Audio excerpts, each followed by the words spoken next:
Hello everyone, this is Pankaj Kewat. Now आज की regulations class रहेगी रेगुलेशंस नंबर 145 यानी कि check on measure for dust control. Check on measure for dust control. Basically regulations 145 बनी है measurement के लिए, और किसकी मेजरमेंट के लिए? डस्ट की मेजरमेंट के लिए। एयर सैंपल मेजरमेंट अलग है, डस्ट सैंपल मेजरमेंट अलग है। रेगुलेशंस 145 डस्ट सैंपल मेजरमेंट के लिए है। ओके, तो कहता क्या है रेगुलेशंस की आपको मेजरमेंट करना है डस्ट का। कहाँ पे? As a underground working face पे या फिर पूरी अंडरग्राउंड माइंस में, जहां मैनेजर निर्धारित करे वहां से आपको अपडेट लेना है और करना है फॉर डस्ट कंट्रोल। आप समझिए कि माइंस में, अंडरग्राउंड माइंस में ब्लास्टिंग हुई, ब्लास्टिंग से डस्ट प्रोड्यूस हुआ, साथ साथ मशीनरीज रनिंग कंडीशन में है तो उससे भी डस्ट प्रोड्यूस होता है। और किसी वर्किंग फेस में आप काम कर रहे हैं, चारों तरफ धुंधलापन नजर आ रहा है डस्ट के कारण, आपकी वातावरण चारों तरफ धुंधलापन है डस्ट के कारण, तो क्या ऐसे में आप प्रॉपर काम कर पाएंगे? आपको यहां से एक गैलरी से दूसरी गैलरी दिखाई नहीं दे पाएगी, या फिर 10 मीटर के अंदर आपको कुछ नजर नहीं आए, मशीनरीज कैसी चल रही है ये भी नजर नहीं आए, तो फिर क्या आप काम कर पाएंगे या फिर काम करवा पाएंगे? ऑब्वियसली नहीं, कुछ दिख ही नहीं रहेगा तो कहाँ से आप काम करेंगे? ऊपर से डस्ट ज़्यादा रहेगा, कोल डस्ट अगर मात्रा ज़्यादा रहा और कहीं से भी मीथेन को चिंगारी मिल गई तो फिर पूरी की पूरी माइंस को ब्लास्ट करवा सकता है, एक्सप्लोजन हो सकता है, एक्सप्लोजन हो सकता है। तो इसीलिए regulations 145 check measure for a dust control, check on measure for a dust control. Okay,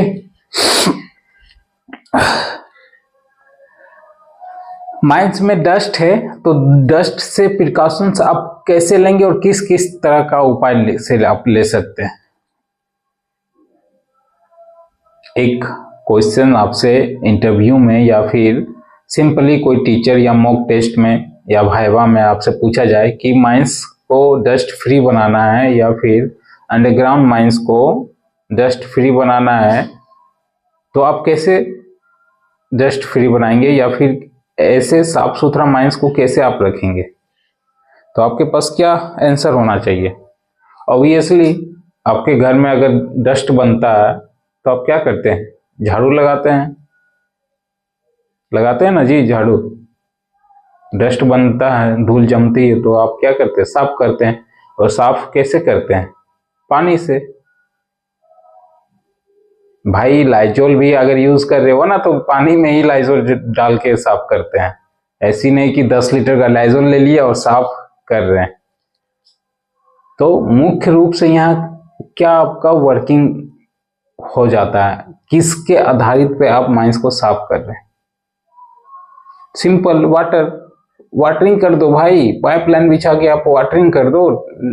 ज्यादातर ट्रैवलिंग रोडवे में ही, ट्रैवलिंग रास्ते में ही आपकी डस्ट ज्यादातर घूमते फिरती रहती है, तो पाइपलाइन आपका नीचे से आप तो डिवाटरिंग कर ही रहे ना, उसी में आप ऐसी सिस्टम कर दो कि स्प्रिंगिंग ऑफ वाटर निकल जाए, मतलब पानी का छिड़काव ऑटोमेटिक हो जाए।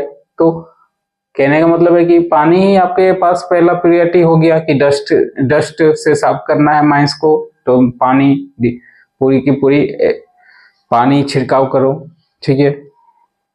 उसके बाद कोल डस्ट से और बचना है तो फिर आपके पास स्टोन डस्ट बैरियर है ना, स्टोन डस्टिंग करवाइए। फिर देन आफ्टर प्रॉपर वेंटिलेशंस, एक तरह से अगर वेंटिलेशन सही रही तो हो सकता है डस्ट भी बाहर निकल जाए।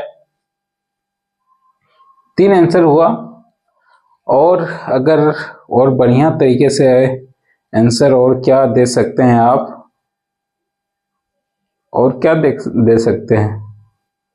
इतना 3 मुख्य रूप से काफी है, बढ़िया है। स्टोन डस्ट, वाटरिंग और प्रॉपर वेंटिलेशंस। एनीवेज, चलिए रेगुलेशंस चलते हैं। रेगुलेशंस में पहला जो सेंटेंस बनाया हुआ है, पहला सेंटेंस ही कहता है कि आपको डस्ट से प्रिकॉशंस लेना है, और इसी के लिए रेगुलेशंस 145 बनाया गया है। For the purpose of ensuring adequate treatment of coal dust as a required under regulations 143 and 144, systematic sample of mine dust shall be collected, tested and analyzed at a interval and the manner specified in these regulations। मतलब यही कह रहा है regulations 143 और 144 कैसे आप sample लेंगे dust, यानी कि कोल डस्ट को कैसे आप सैंपल करेंगे और कैसे आप अपनी माइंस को साफ सुथरा रखेंगे, इसके बारे में ये जो डाटा बताया गया है रेगुलेशंस में वो आपको देखना है। ट्रीटमेंट ऑफ कोल डस्ट, तो कोल डस्ट से कैसे आप बचाव करेंगे, क्या क्या प्रिकॉशंस, क्या क्या आपका एक्शंस होगा। तो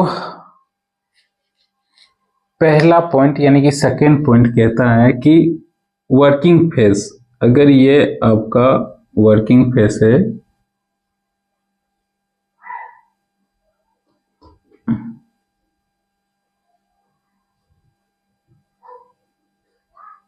वर्किंग फेस है यानी कि आप वर्किंग गैलरी में काम कर रहे हैं,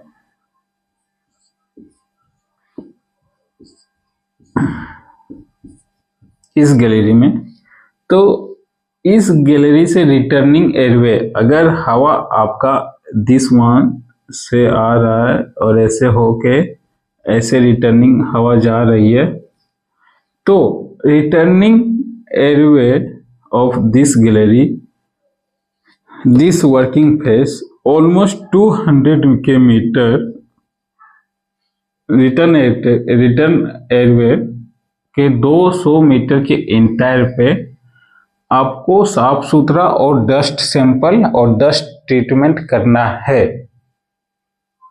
200 metre from the intake airway, sorry return airway.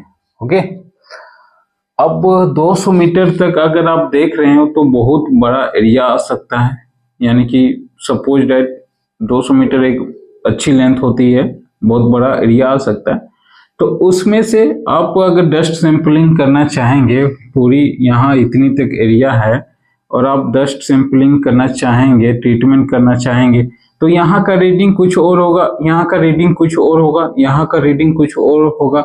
अगर यहाँ आप ट्रीटमेंट कर रहे हैं डस्ट सैंपल और फिर यहाँ कंप्लीट हो जाने के बाद आप यहाँ कर रहे हैं डस्ट सैंपलिंग या ट्रीटमेंट, फिर यहाँ कंप्लीट होने के दरमियान में सेम इट इज यहाँ कर रहे हैं, तो आपको तीनों फेसेस की अलग अलग डाटा मिल सकती है, अलग अलग इन्वायरमेंट कंडीशंस या फिर अलग अलग डाटा मिल सकती हैं। क्यों? क्योंकि भाई बहुत बड़ी लार्ज एरिया में आप सैंपलिंग करवा रहे हैं, डस्ट को प्रिकॉशंस करवा रहे हैं, तो ऐसे में अगर आप इसको कंप्लीट करते हैं, सपोज दैट आप इसको वाटरिंग कर रहे हैं, देन आफ्टर कुछ देर के बाद इसमें आप वाटरिंग कर रहे हैं, तो यहां से यहां कंप्लीट होते होते हो सकता है कि ये पहले स्टेज में चला जाए। अगर आप इसको डस्ट प्रिकॉशंस फ्रॉम मतलब वाटरिंग करवा दिए, पूरी की पूरी पानी छिड़का दिए, तो फिर ये सपोज दैट सेकेंड फेज में आ गया, ठीक है, यानी कि नीट एंड क्लीन हो गया। फिर इसको आप नीट एंड क्लीन कर रहे हैं, तो इसी दरमियान के समय में ये तो फिर से पुनः उसी फेज में आ जाएगा ना जो फेज में ये था फर्स्ट फेज में, क्योंकि 2 दिन तो इसमें लगे और इसमें 3 दिन लगे, तो फिर यहाँ की रीडिंग और यहाँ की रीडिंग ये फिर से उसी स्टेज में आ जाएगा। तो फिर यहाँ की रीडिंग और यहाँ की रीडिंग अलग अलग आएगी ना। देन आफ्टर आप यहाँ आएंगे, यहाँ आके इस एरिया में आके आप वाटरिंग कर रहे, छिड़काव कर रहे, तो फिर हो सकता है कि ये तो बहुत और गंदा हो जाएगा, तो यहाँ की रीडिंग और भी कुछ और आएगा, यहाँ की रीडिंग कुछ और आएगा, फिर यहाँ की कुछ और आएगी। तो इस समस्या को देखते हुए क्या किया गया है कि अगर आप सैंपलिंग कर रहे हैं तो फिर आप 3 इक्वल जोन में डिवाइड कर दीजिए, 3 इक्वल जोन में बांट दीजिए, और प्रत्येक जोन विदिन 50 मीटर के विदिन 50 मीटर होना चाहिए। तो 50 एक जोन हो गया, और इसका 3 जोन करना है, सेकेंड जोन और थर्ड जोन। तो ओवरऑल 150 मीटर का आपको डस्ट सैंपलिंग इंटरवल जोन आ गया। ठीक है, अगर 50 इसको अगर आप 1/3 में बांट दे, 1 2 3, तो इजिली आप कर सकते हैं, रीडिंग भी इजिली ले सकते हैं और प्रिकॉशंस टेकन्स भी इजिली हो सकता है। तो ये रेगुलेशंस बताया गया है। Every return airway lies within 200 metre, every return airways lies 200 metre, और the last working face of the last working face, मेरा last working face, okay, and every haulage और एवरी हॉलेज ट्रेमिंग और conveyor roadways which is not naturally wet throughout, which is not naturally wet throughout, यानी कि एक data तो ये बता रहा है एवरी लास्ट वर्किंग से 200 मीटर, और वैसे रास्ते पे जहाँ हॉलेज यानी कि हॉलेज प्लस कन्वेयर रोड या फिर कोई ट्रेवलिंग रोड हो, ट्रेवलिंग का बात नहीं है, ट्रेमिंग का बात है। तो वैसे केस में अगर नेचुरली वेट थ्रो आउट नहीं हो, नेचुरली वेट मतलब क्या, वेट मतलब WET, वेट मतलब नमी, वेट मतलब नमी, नेचुरली थ्रो आउट नमी ना हो, तो वैसे केस में आपको this zone 1 2 3 as a zone divide करके आपको वहां पे क्या करना है, जोन में बांटना है। ठीक है, every return airway is lie within 200 metre of the last working face, and every haulage tramming और conveyor roadway which is not naturally wet throughout shall be divided into zone not longer than 150 metre each.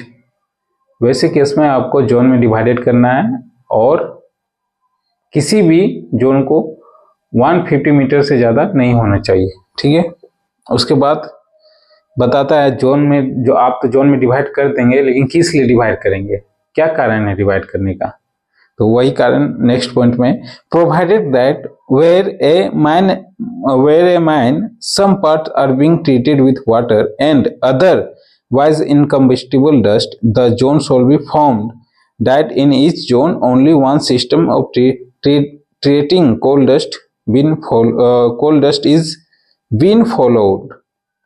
Okay, zone में आप किस लिए बांट रहे हैं, ताकि आप ट्रीटमेंट कर सके, कोल डस्ट से ट्रीटमेंट कर सके, या फिर वाटर से ट्रीटमेंट कर सके, इसलिए जोन में बांटा गया है और बांटने को कहा गया है। ठीक है, next point, every zone formed under sub regulations 2 shall be divided in 3 equal sections and each not exceeding 50 metre in length. 3 equal sections में आपको जोन में बांटना है, और कोई भी जोन 50 मीटर से ज्यादा नहीं होने चाहिए। each sections not be more than या फिर not exceed 50 meters in length। Okay, बात समझ में आ रही है ना क्या कह रहा है भाई। आपको डस्ट सैंपलिंग करना है या ट्रीटमेंट करना है। तो last working phase, this one last working phase से रिटर्न एयरवे तक 200 मीटर तक आपको एयर सैंपलिंग या डस्ट सैंपलिंग करना है। तो बहुत ज्यादा एरिया हो जाने के कारण आप इसको कैसे सैंपलिंग कर पाएंगे, नहीं ना कर पाएंगे। इसका डाटा कुछ और हो जाएगा, इसका और आएगा, इसका कुछ और आएगा। तो ऐसे केस में आपको 150 मीटर इंटरवल पे करना है और उसमें जोन बांटना है। अगर 150 मीटर की जोन बनी हुई है तो उसमें आपको सब जोन बांटते हुए काम करना है। सब जोन यानी कि 3 इक्वल सेक्शंस में आपको बांटते हुए काम करना है। और प्रत्येक सेक्शंस कितने मीटर की होगी? 50 मीटर से ज्यादा एग्जिट नहीं होनी चाहिए। बस सिंपल यही तो कह रहा है।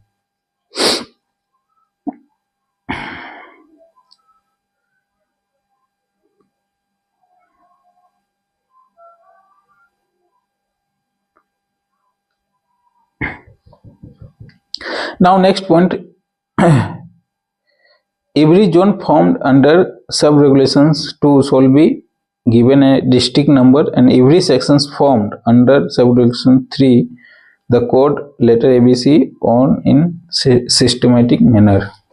मतलब जो भी जोन तो आपको पहले आप जोन समझिए। जोन आपको कितना बांटना है, जोन कितना में तैयार करना है? 50 मीटर अपार्ट में, 150 मीटर अपार्ट में आपको जोन तैयार करना है। अगर ये एक जोन हो गया तो ये कितने का हो गया? 150 मीटर का। दूसरी जोन अगर करना है तो यहां से इतना 150 मीटर का और यहां से इतना 150 मीटर, ठीक। देन आफ्टर इसमें से भी आपको इक्वल सेक्शंस में बांटना है। Sections means what? इसको 3 इक्वल सेक्शंस यानी कि 3 इक्वल सब जोन बोलिए, सब जोन में इसको बांटना है। तो कितने को जाएगा? 3 इक्वल सेक्शंस में अगर अब आप बांटते हैं, 3 इक्वल सेक्शंस में बांटते हैं तो कितना जाएगा? 50 ईच जाएगा ना, 50 ईच। सिंपल यही चीज तो कह रहा है। उसके बाद पॉइंट में क्या कह रहा है कि अगर आप जोन क्रिएट कर रहे हैं, जोन बांट रहे हैं, तो इसका नोमेनक्लेचर होगा, एकदम साइंटिफिक तरीके से नोमेनक्लेचर करेंगे।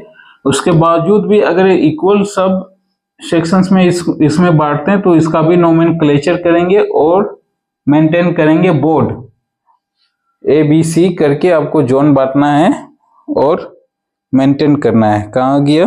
ABC, the code letter ABC on each systematic manner. A कितना हो गया? 50, बी कितना हो गया? 50 मीटर, सी 50 मीटर, ठीक है, सिस्टमेटिक तरीके से। ओके।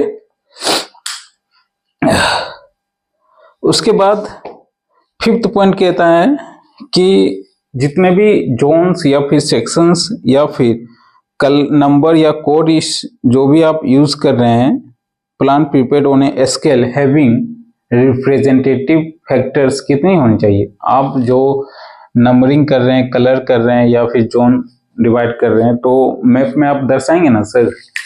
मैप में दर्शाएंगे तो मैप में आप कैसे दर्शाएंगे? इसका RF क्या होना चाहिए? रिप्रेजेंटेटिव फैक्टर्स कितना होना चाहिए?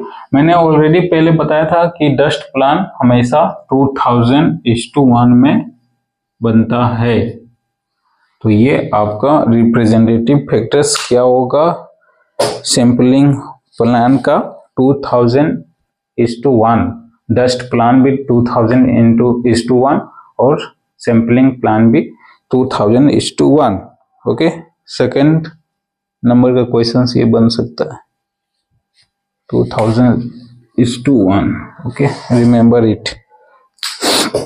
इसके बाद every zone and section shall B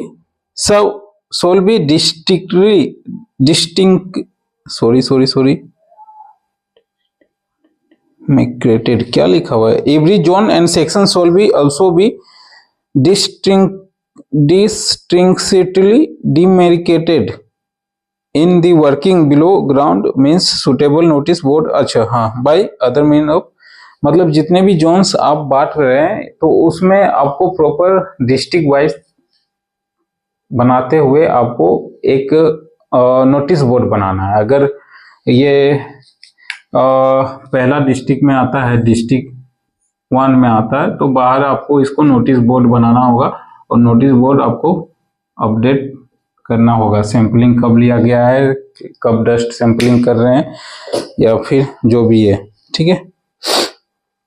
इसके बाद डीमैक्रेटेड मतलब निर्धारित, okay. Representative sample of dust shall be collected in every 30 days from every zone, and for this purpose sampling may be collected from different sections such ABC rotation, such that during every such period of 30 days all samples are collected from these sections or sections shall be ABC। हाँ, मतलब जितने भी आप dust को sample कर रहे हैं, sections में भी कर रहे हैं या फिर जोन में भी कर रहे हैं या कहीं भी कर रहे हैं, वो कब करेंगे? एवरी 30 days ऑफ मंथ, यानी कि एवरी 30 days में आपको सिलेक्शन एवरी सैंपलिंग कर लेना है, कलेक्शंस कर लेना है, ठीक है। अच्छा, कभी कभी आप 30 days या फिर 1 month का यूज देखते होंगे, तो आप समझ रहे हैं 30 days और 1 month सर दोनों में डिफरेंस क्या है?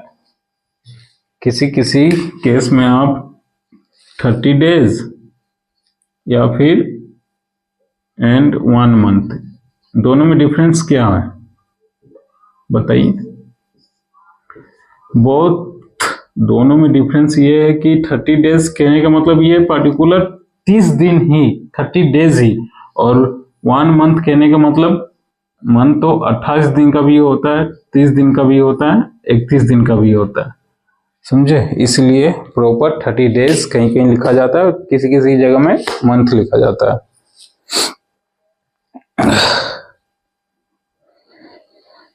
उसके बाद representative sample referred in the सेब regulations shall be collected in a systematic manner irrespective of the cleaning and treating operation, but shall no case collected within the period 24 cleaning and treating of any zones and sections। हाँ, ये भी बहुत अच्छी बात कही गई है।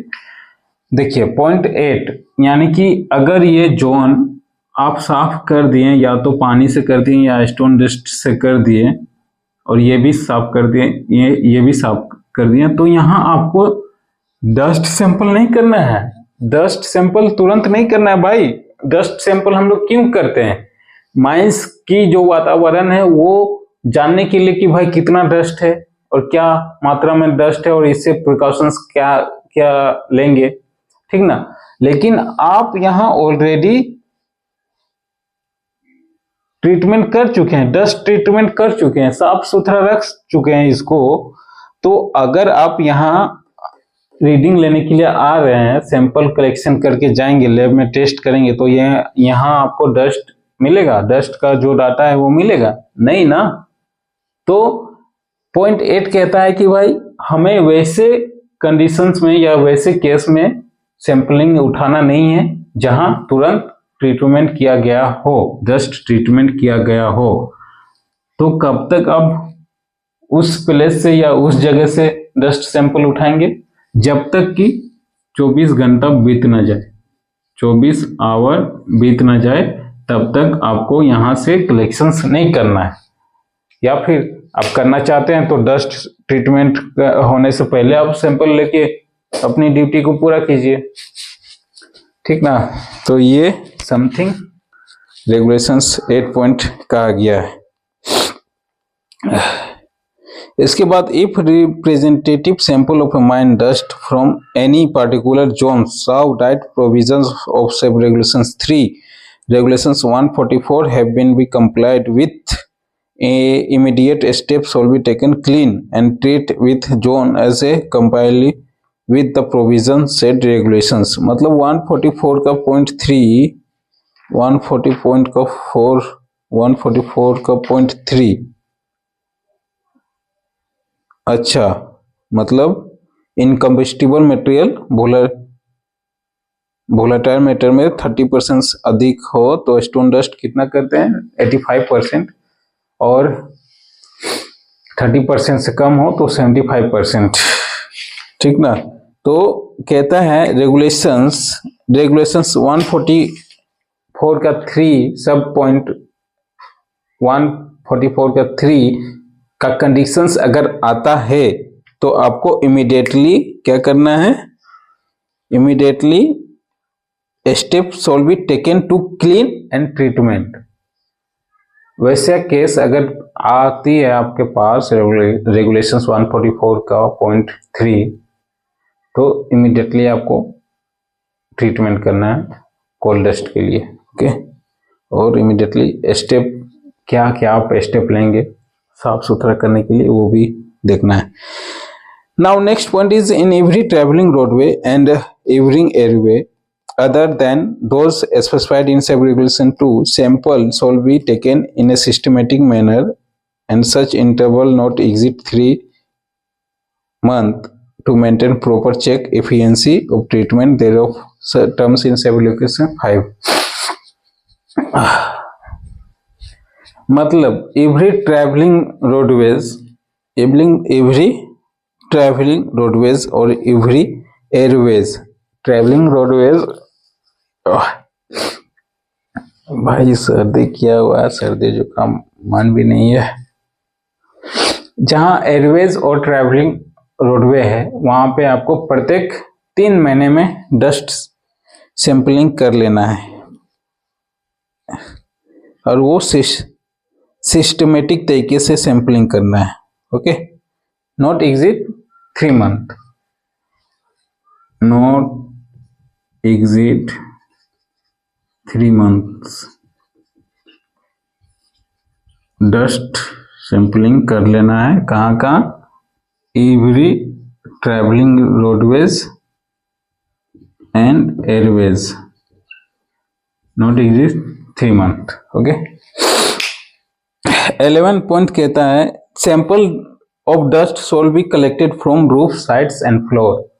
Roof sides and floor से सैंपल आपको कलेक्शन करना है and shall comprise of dust collected to a depth not exceed 5 mm on the roof. मतलब साइड्स हो गया, रूफ हो गया और ये फ्लोर हो गया, ठीक ना। तो क्या कह रहा है कि 5 mm on the roof.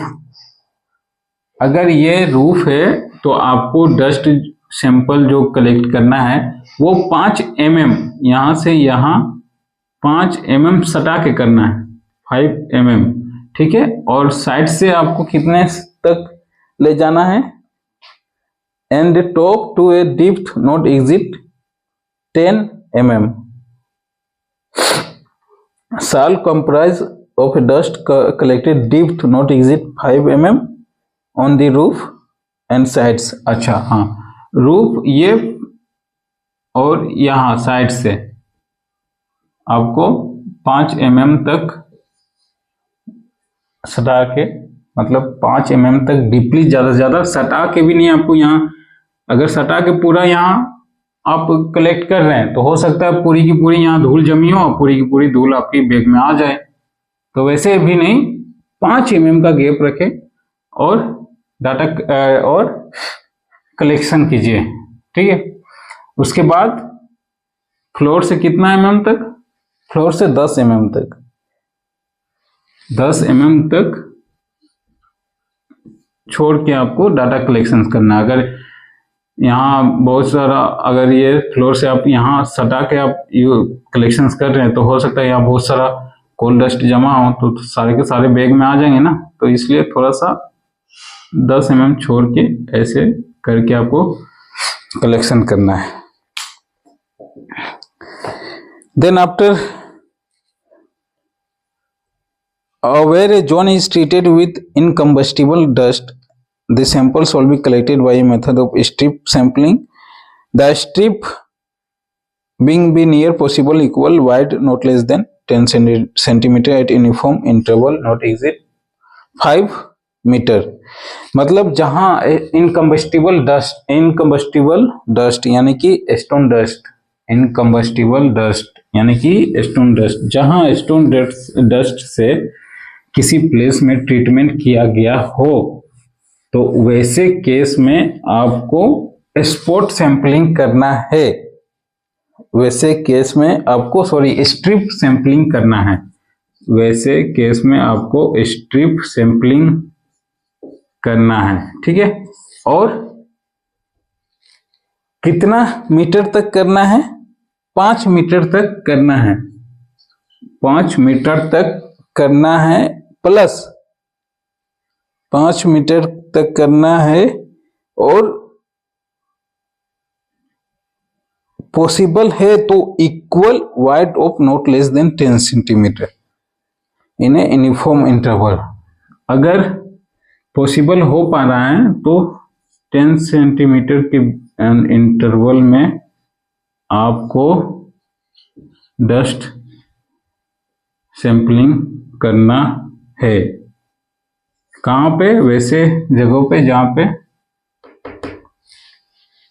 Stone dust treatment हो चुका है, वैसे केस में आपको स्ट्रिप सैंपलिंग करना है 5 मीटर तक, और कितने इंटरवल में? 10 centimetre. And to a depth not कहाँ गया? And possible equal wide of not less than 10 centimetre. Okay the strip being as near possible of equal wide, मतलब जो चौड़ाई रहेगी वो इक्वल होनी चाहिए 10 सेंटीमीटर की। ओके, कब तक? 5 मीटर तक।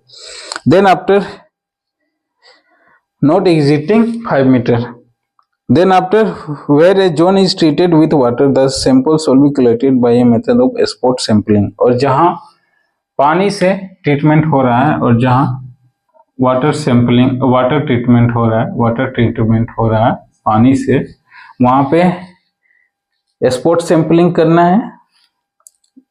और इसमें कोई डाटा लिखा नहीं है कि स्पॉट सैंपलिंग कैसे करना है, बस जिगजैग में करना है। स्पॉट सैंपलिंग करना है, और स्पॉट सैंपलिंग जिगजैग में, यानी कि जैसे तैसे आप ऐसे ले लीजिए, ऐसे ही ले लीजिए, या जैसे भी ले लीजिए, जिगजैग में।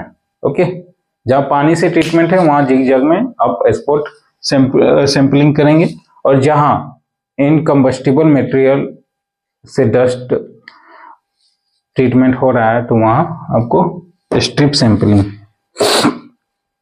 Then after in collections the sample the strips shall be extended into spot collections made from any cross gallery up to air stopping. In collections, the strip sample shall be extended into or spot collections made from a cross gallery. अच्छा,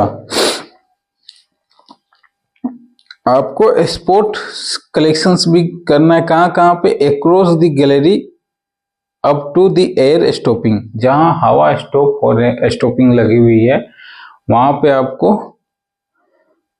spot sampling और strip sampling भी करना है। 14 point जरा देख लेना ये क्या मीनिंगफुल निकालता है। Next point is each sample shall be well mixed and reduced in a bulk to a weight of not less than 30 grams, and each sample reduced shall be packed in a moisture proof container which shall be suitable labeled or marked. Okay,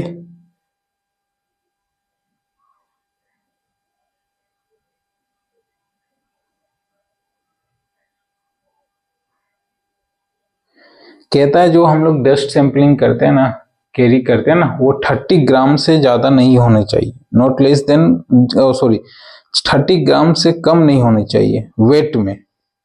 अगर आप sampling collect कर रहे हैं तो 30 ग्राम से कम नहीं होनी चाहिए वेट में। अरे भाई ओपन कास्ट सॉरी अंडरग्राउंड में आप सैंपलिंग कलेक्शंस करने के लिए जा रहे हैं, तो सैंपल कलेक्शन करने के लिए आपके पास कुछ बैग होगा ना, बैग में ही कलेक्शंस करना चाहिए ना, बैग में ही कलेक्शंस होता है ना, वो जिसमें हवा डालते हैं तो फूल जाती है वो बैग। तो वो बैग हमेशा मॉइस्चर फ्री होना चाहिए और आपको इतना कलेक्शंस करना है, इतना कलेक्शन करना है कि 30 मीटर से कम ना हो और 30 ग्राम से कम ना हो। ओके सॉरी 30 ग्राम से कम ना हो, इतना कलेक्शंस लेना है।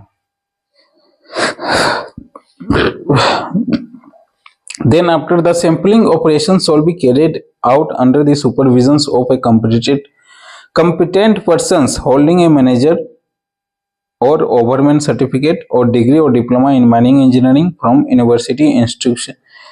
और जो भी सैंपलिंग करने के लिए आप जा रहे हैं या फिर कर रहे हैं वो किसकी निगरानी में होगी, मैनेजर की या फिर ओवरमैन की, और वैसे निर्धारित इंस्टीट्यूट से जहाँ पे मान्यता प्राप्त हो उस इंस्टीट्यूट का, जिसको डिग्री या डिप्लोमा वाले बंदे ओके पढ़ के पास आउट हुए।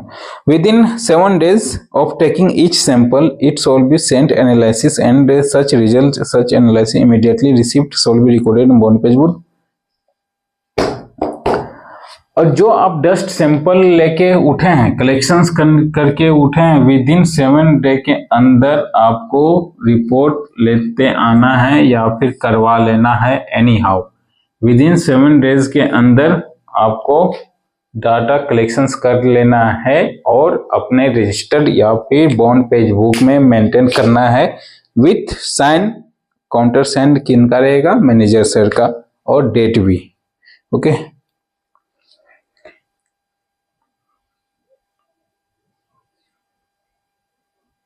क्या लिखा है लास्ट पॉइंट में, एक्सप्लेनेशन किया हुआ है। A place in a mine is considered naturally wet throughout if it is moist enough to keep the coal dust present at any time the roof side and floor and other objective the place always combined with not less than 30% by weight of the estimate mixture। A place in a mine considered naturally wet throughout, मतलब एक जगह मतलब कोई भी place mines में जो naturally wait through out हो रहा है, वैसे केस में अगर मॉइस्चर कोल डस्ट में अगर मॉइस्चर कंटेंट है तो फिर रूफ साइड और फ्लोर या फिर अदर ऑब्जेक्टिव प्लेस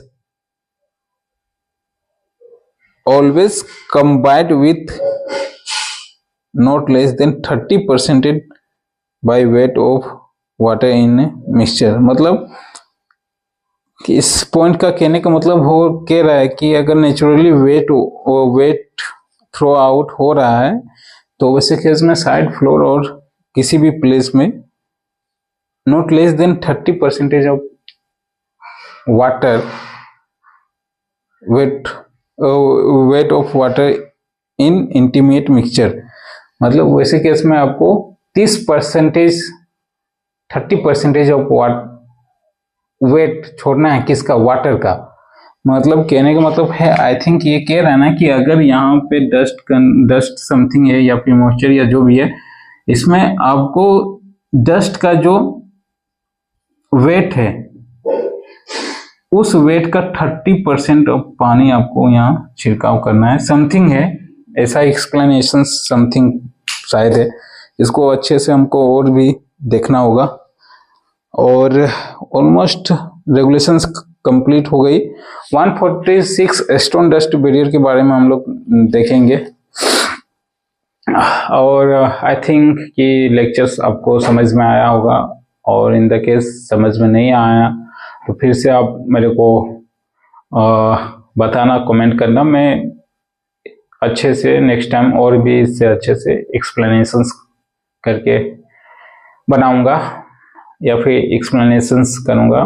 फिलहाल सर्दी है, जुकाम है, तबीयत भी खराब है, तो मन भी नहीं कर रहा था और ज़बरदस्ती कोई भी वर्क अगर आप करने के लिए निकले जब तक कि आपका मन ना हो तो वो काम सही से नहीं हो पाता या फिर प्रॉपर नहीं हो पाता है।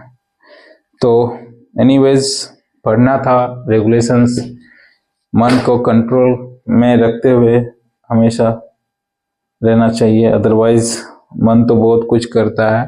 तो क्या वैसे हम लोग कर पाते हैं क्या मन के अकॉर्डिंग? नहीं ना। इसलिए जबरदस्ती हावी होने के लिए मैं देख रहा था कि हो पा रहा है कि नहीं। एनीवेज रेगुलेशंस कंप्लीट हो गई।